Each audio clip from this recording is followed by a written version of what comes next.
जय हिंद। आज basic electronics के इस वीडियो में हम पढ़ेंगे efficiency of half wave rectifier.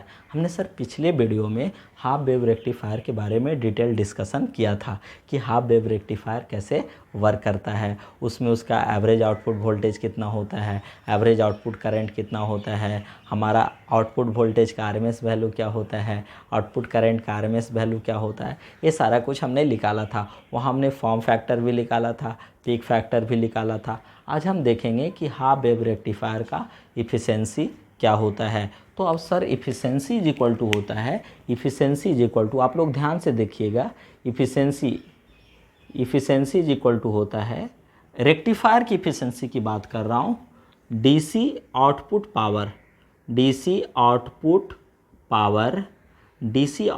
Power बटा AC input power, AC input power, समझ रहे हो, एसी इनपुट पावर।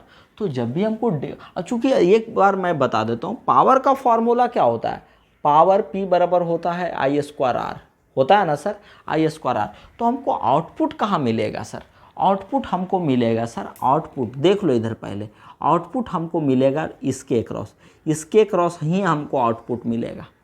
आउटपुट जो हमको मिलेगा सर आरएल के क्रॉस, चूँकि यही मेरा डिजायर्ड है, यही बल्ब हो सकता है, लैंप हो सकता है, कुछ भी हो सकता है, यही मेरा लोड है। तो इसके क्रॉस जो पावर मिलेगा वो मेरा आउटपुट पावर होगा, समझ रहे हो। और यहाँ डायोड का मान low resistance, forward resistance RF है, ठीक है, फॉरवर्ड रेजिस्टेंस हमारा आरएफ है। तो यहाँ जो पावर मिलेगा सर वही आपका डीसी पावर होगा।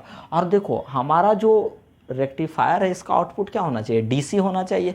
तो हमको जब डीसी आउटपुट पावर निकालना है तो हमारा आई स्क्वायर आर लेंगे। तो आई स्क्वायर आर में तो हम कौन सा करंट लेंगे, आरएमएस लेंगे कि एवरेज लेंगे, तो हम एवरेज लेंगे। क्यों, एवरेज वैल्यू को हम डीसी वैल्यू भी बोलते हैं। कौन वैल्यू, एवरेज वैल्यू को हम डीसी वैल्यू भी बोलते हैं, समझ रहे हैं। तो हमारा सर जो एवरेज वैल्यू होता है, आई नोट एवरेज जो होता है हमारा सर हाफ वेव रेक्टिफायर का, होता है आई मैक्स बटा क्या, पाई होता है, समझ रहे हैं। तो इसलिए हमारा क्या हो जाएगा सर, पी डी सी यदि निकालना हो, डीसी आउटपुट पावर निकालना हो पी डी सी, तो क्या हो जाएगा सर, आई नॉट का square into R L. I nought कितना हो जाएगा सर, आई मैक्स बट्टा पाई का whole square into R L. ये आपका क्या हो जाएगा, पी डी सी।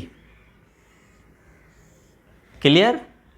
अब देखो, तो बात है कि अब एसी पावर कैसे निकालोगे, एसी पावर कैसे निकालोगे। तो एसी वैल्यू को जनरली हम आरएमएस में एक्सप्रेस करते हैं। तो एसी पावर हमको निकालना है ना, तो आरएमएस वैल्यू लेकर के चलेंगे।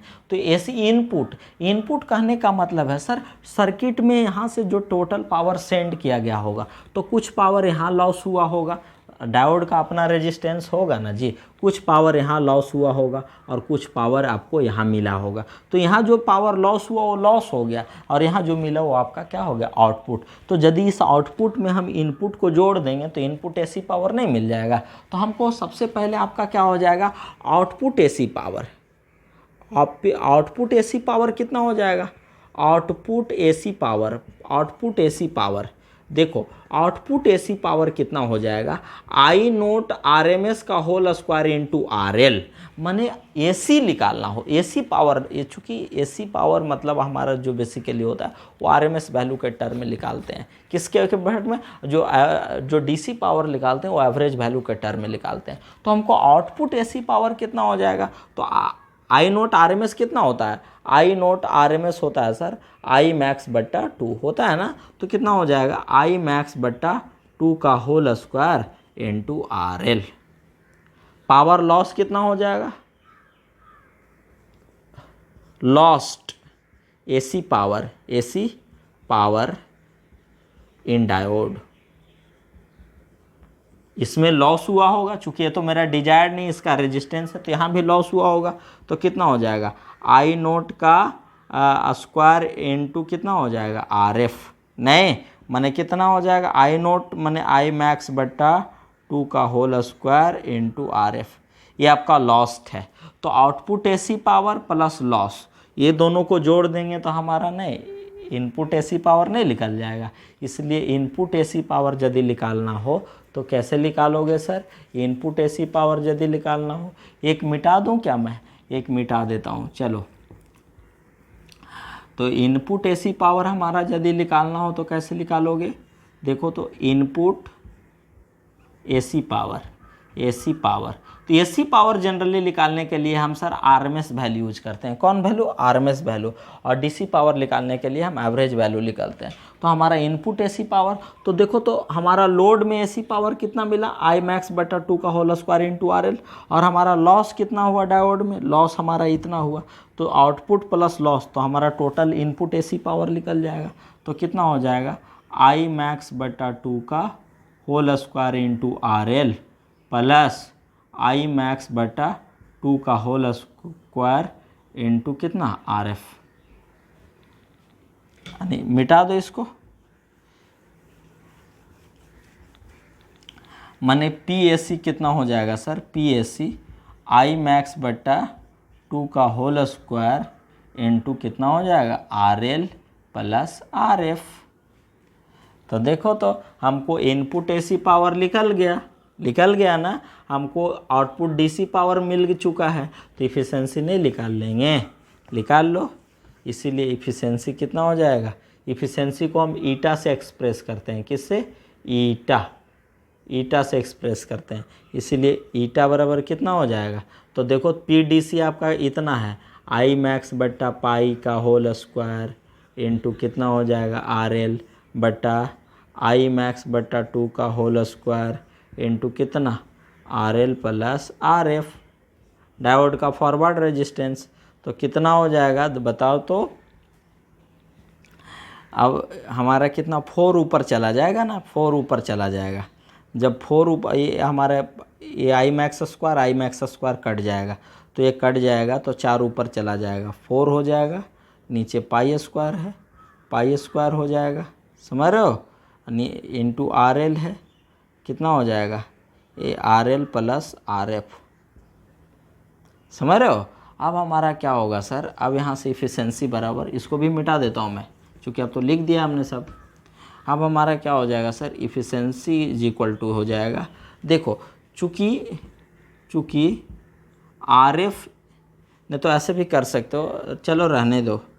इफिशिएंसी इज इक्वल टू क्या हो जाएगा, 4RL upon pi square, R L common ले लो, R L common 1 plus R F बट्टा आर एल, देखो तो कैंसिल। और चूँकि फॉरवर्ड रेजिस्टेंस डायोड का जो है लोड रेजिस्टेंस है बहुत छोटा होता है, चूँकि R F is much less than are L, और भाग दीजिएगा तो और छोटा हो जाएगा, तो 1 से बहुत कम ना हो जाएगा, तो इसको नेगलेक्ट कर सकते हो। इसको क्या कर सकते हो, नेगलेक्ट कर सकते हो, माने ये जो टर्म है इसको आप नेगलेक्ट कर सकते हो। क्यों नेगलेक्ट कर सकते हो, बिकॉज फॉरवर्ड रेजिस्टेंस जो डायोड का होता है वो लोड रेजिस्टेंस से जनरली छोटा होता है, और ऊपर से भाग दे दीजिएगा तो और छोटा हो जाएगा, तो 1 से बहुत छोटा, तो उसको नेगलेक्ट कर सकते हो। तो फॉर रीजनेबल एक्यूरेसी आप इस टर्म को नेगलेक्ट कर सकते हैं। इसीलिए हमारा क्या हो जाएगा, efficiency is equal to 4 upon pi square, नहीं इसको तो हमने नेगलेक्ट कर दिया, तो ये 1 है ना बच्चा जी, तो कितना हो जाएगा, 4 अपॉन पाई स्क्वायर का वैल्यू कितना हो जाएगा, हम मेरे पास कैलकुलेटर होगा, कैलकुलेटर है, देखो 4 अपॉन पाई स्क्वायर, देखिए हमने भाग दे दिया, आपका कितना हो जाएगा, 4 अपॉन पाई स्क्वायर, शिफ्ट दबा के इसको दबा, पाई है या स्क्वायर है सर, हाँ 40 आपका कितना आया सर, 0.406। इसको परसेंट में बदलिएगा तो सर, इसको परसेंट में बदलिएगा तो कितना हो जाएगा, आप 100 से मल्टीप्लाई करोगे, तो 100 से मल्टीप्लाई करोगे तो आपका कितना हो जाएगा, आपका हो जाएगा 40.6%। माने इफिशिएंसी जो होगा हाफ वेव रेक्टिफायर का वो कितना होगा, 40.6%। माने हाफ वेव रेक्टिफायर का जो इफिशिएंसी होता है सर, वो आपका 40.6% होता है। इस तरह से हम इसका इफ़िशेंसी फाइंड आउट करते हैं। तो जब देखो इफ़िशेंसी निकालना है, चूँकि रेक्टिफायर है तो रेक्टिफायर का जो डिजायर्ड आउटपुट है वो क्या है, डीसी होना चाहिए, इसलिए हम डीसी पावर लेते हैं। और जो इनपुट दे रहे हैं वो तो एसी पावर दे रहे हैं, तो जो आउटपुट डीसी पावर निकालेंगे तो उसको निकालने के लिए हम एवरेज वैल्यू यूज करते हैं। क्या यूज करते हैं, एवरेज वैल्यू यूज करते हैं। और चूँकि एसी जनरली जो हमारा सप्लाई होता है वो जनरली आरएमएस वैल्यू होता है। कौन वैल्यू होता है, आरएमएस वैल्यू। जनरली जो हम सप्लाई देते हैं सर वो तो आरएमएस वैल्यू देते हैं ना, वो आरएमएस। और लोड में हमको क्या मिल रहा है, हमको डीसी मिल रहा है, मतलब एवरेज वैल्यू निकालेंगे। तो हमको डीसी पावर निकालने के लिए हम एवरेज वैल्यू यूज करते हैं और एसी पावर कैलकुलेट करने के लिए हम आरएमएस वैल्यू यूज करते हैं। बिकॉज जो हमारा सप्लाई होता है वो डिफ़ॉल्ट बाय डिफ़ॉल्ट आपका क्या होता है, आरएमएस वैल्यू समझना है आपको, समझ रहे हैं। हाँ, तो आरएमएस वैल्यू समझना, इसलिए हमने एसी पावर हमने कैलकुलेट करने के लिए आरएमएस वैल्यू यूज किया और डीसी पावर कैलकुलेट करने के लिए हमने एवरेज वैल्यू यूज किया। क्लियर। तो आशा करता हूँ कि आपको रेक्टिफायर का एफिशिएंसी कैलकुलेट करने के लिए आ गया होगा। आपको नोट्स में भी बहुत अच्छा से समझाया गया है, आप वहाँ से भी देख सकते हैं, समझ सकते हैं। बुक में भी आप बुक का रेफरेंस ले सकते हैं। और कोई भी कन्फ्यूजन हो तो आप हमसे डायरेक्टली संपर्क कर सकते हो, फ़ोन कर सकते हो। किसी भी तरह का कन्फ्यूजन नहीं होना चाहिए। और आप लोग बहुत मेहनत करो, नौकरी लेना है, नौकरी के लिए पढ़ो, सिर्फ रटो नहीं, सिर्फ सिलेबस मत पढ़ो, नौकरी लेना है बाबू। देखो बहुत कठिन समय आ गया है, समझो। ऐसी कठिन परिस्थिति में आप नहीं मेहनत कीजिएगा तब दिक्कत है। अभी समझ में आ रहा है इंसान को कि इस कठिन परिस्थिति में अपने आप को सर्वाइव करना बहुत मुश्किल हो गया है। इसलिए आप सबसे मेरा रिक्वेस्ट है कि आप बहुत पढ़ो, बहुत मेहनत करो। धन्यवाद।